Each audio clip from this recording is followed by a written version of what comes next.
I had any impact at all, but I'm really glad that he decided to do this. The people who think that we're going to get hurt by it, I don't see it happening. I really don't. Okay, thank you.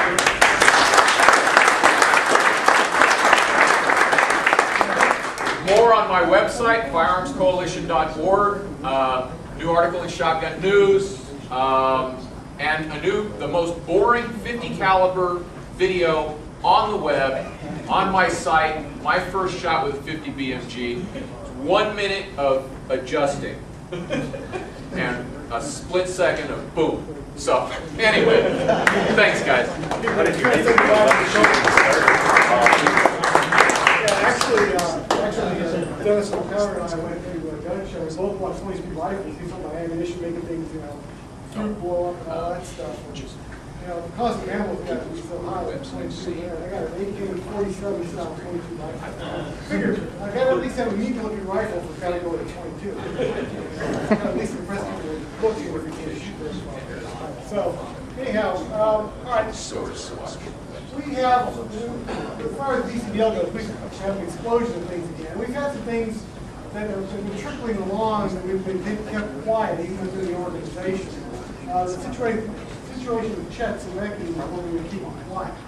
We wanted to make sure that his charges were dropped and taken care of before we step forward and let the world know what was going on. And also, at that point, we bring up these other issues that are going on in the north. We've got other issues too right now that are still trickling along. So things seem to be going on constantly. It's constant activity. And we bring in memberships as soon as we reasonably can do that. The situation in Norfolk was really caught me by surprise. We've had fairly good luck with the police down there. We seem to have a pretty good working relationship with them. And then all of a sudden, it seemed like it was just a real set of problems with open carry. We also have had problems in Alexandria. Those have cropped up. There were 2 in a row, bang down, where again, open carry, and the police either not understanding the law or wanting to make a big deal out of something that should not be a big deal. So Alexandria is one that we're not going to be able to do much about, other than the fact that police have basically said we are not going to be bothering any more gun owners up here, but we do want to get some ordinances taken off the books. We're not going to be able to really address that until October. They do have a meeting on September 15th, but that's the VCDL picnic, and figure we just wait another month. At this point, as long as the police aren't enforcing it, but we really do need them to take the laws off the books. I am so sick of seeing laws on the books that mean nothing. Why have them? Well, the reason Alexandria wants them on the books is they have some fantasy that someday they're going to have a chance to get preemption peeled back. And therefore, they will have this law that goes back forever that they can say they can be grandfathered. Well, of course, we'll do everything humanly possible to make sure that they never see that ever happen. And we really want them to take the laws off the books. Left up to the city attorney, it isn't going to happen. It's not the city attorney that I care about. It's the elected officials in city council. Those are the ones that we're going to need to go down there en masse and get them to take those useless, confusing laws off the books and stop trying to trick citizens into thinking they don't have rights they do. And that's all that is, it's trickery at this point. And it needs to go. That's not the purpose of going. In Norfolk, well, there we've got some real problems. We have an anti-gun city council. One of them claims to be an NRA member, but as soon as he talked about his positions, I said, well, whatever. That's in line with the NRA. Yeah, true. So it really, the problem is that they're very anti-gun. And NRA? Police department. I'm sorry, just clarification. Phil. The city council's anti-gun. The police department has been somewhat decent, but now this has started. So the lawsuit, I'm hoping, will bring this to a head. We'll also send a message to any other city that's thinking of pulling this kind of law. Let's go harass citizens because they don't like them. Chip? Well, I think this is more organized and planned out than well, okay, maybe I'm a conspiracy nut, but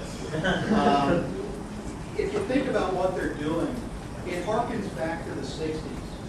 If one of these black guys comes into town, we're going to arrest his ass, and when it goes before the judge will drop the charges against him and let him go.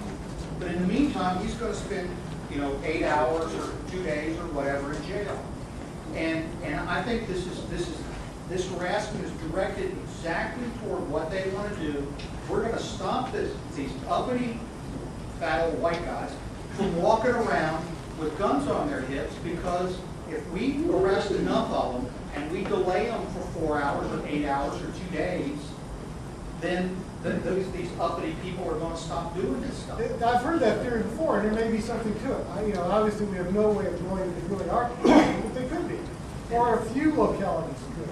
And 2 things on that. If we want to set something up, I'm willing to go down and get arrested and not go sign something. I'll go ahead and stand for the magistrate. If you don't put me in jail, that's okay. I was going to say, how many gun owners do we have in Virginia, and how much room do they have in their jail?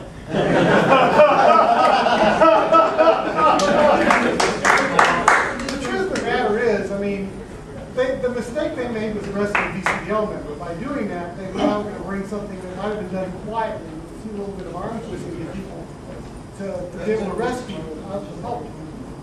The second thing there is it brings up something that I know that a lot of us have been saying for at least 12 years, and that is that there have to be sanctions against people, both law enforcement and elected officials, who know that they are breaking the law and then break the law under the color of law and then are able to get away with it because of immunity. Yeah, I agree. We need to eliminate that immunity so that when somebody arrests somebody knowing full well that the law is not valid, that there are sanctions against them. I think the city council needs to have sanctions on the county government.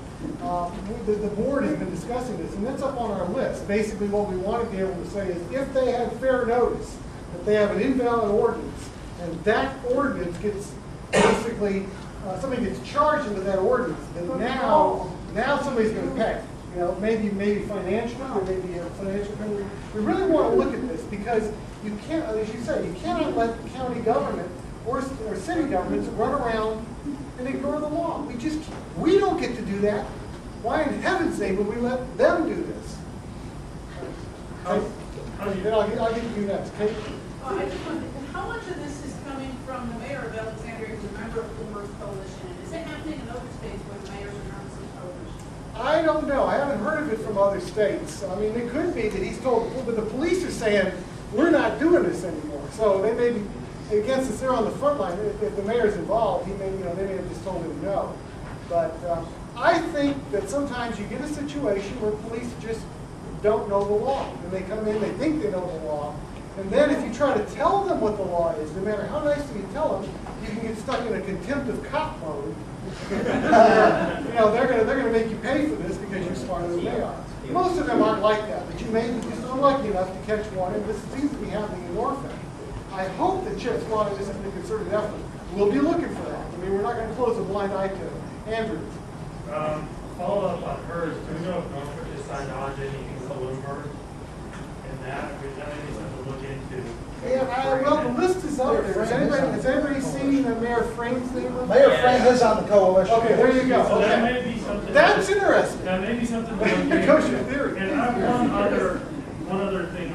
That'd be interesting to look into. But the lawsuit itself, what is your opinion on that as far as what type of substantiation does that have? Well, I think we've got kind of a wonderful case. The attorney has to be ecstatic. That can be enough for enough press, enough money being pulled, enough everything else. It's going to be an interesting battle. They'll probably put up a fight, and I think that Chet Semecki needs to be prepared for that. And I think he is. But I think there's just virtually no way they can win this. I think this is a slam dunk because of the preemption laws in Virginia. They have flat stepped in something they shouldn't have stepped into. Well, one more quick thing. If you're videotaping something that's going on in public, you're videotaping something that's going on in public. The cops can't walk up to you and say, don't videotape this. You say, this is happening on a public street. I'm sorry, I'm going to videotape this. Maybe you shouldn't hurt him. No, maybe you shouldn't break the law.